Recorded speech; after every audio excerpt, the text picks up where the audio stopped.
We went to Mountain Arts over here. Went to see Judy because I'd like a piece of pottery to use for a butterfly pudman pond. But she didn't have anything large enough that I could use. So we just grabbed the coffee down on the other end.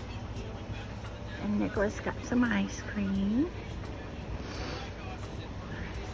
And we just left Greenbrier, which was really nice, and then it started raining.